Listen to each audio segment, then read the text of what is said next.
दिल भइल दीवाना हो। लागे न मन हम रही कहीं धन दिन बीते सिवाना हो। तोहरा फेरा में तोहरा फेरा में तोहरा फेरा में बीते एक भइली फेला हो। करे जा कवन खेल कइलू तोहरा फेरा में बीते एक भइली फेला हो। करे जा कवन खेल कइलू।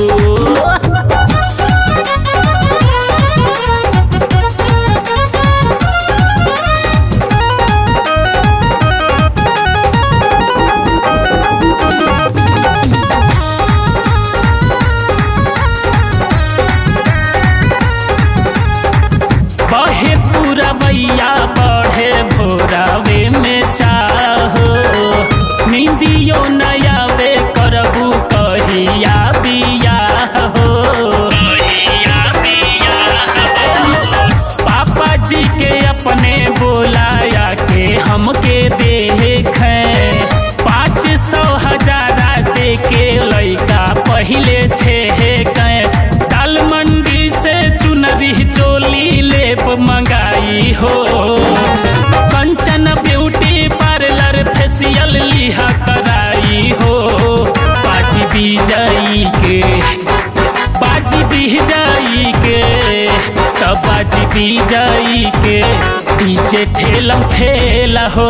करे जा कवन खेल कइलू तोहरा फेरा में बिटेक भइली फेला हो। करे जा कवन खेल कइलू।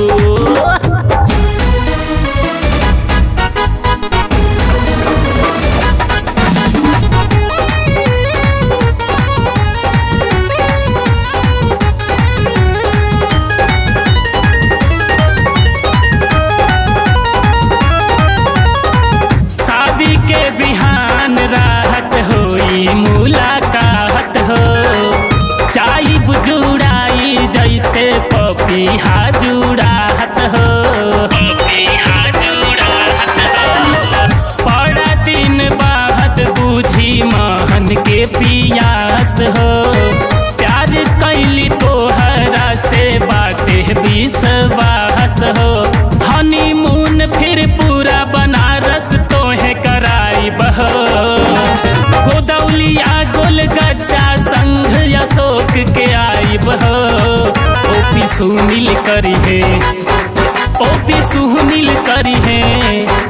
दाऊ सुनील करी है। तोहरा से मेल हो। करे जा कवन खेल कइलू तोहरा फेरा में बिटेक भइली फेला हो। करे जा कवन खेल कइलू। 2020 में दे दिहलू किस दिल भइल दीवाना हो। लागे न मन हम रही कहीं धन दिन बीते सिवाना हो। तोहरा फेरा में तोहरा फेरा में बीते एक भइली फेला हो। करे जा कवन खेल कइलू तोहरा फेरा में बीते एक भइली फेला हो। करे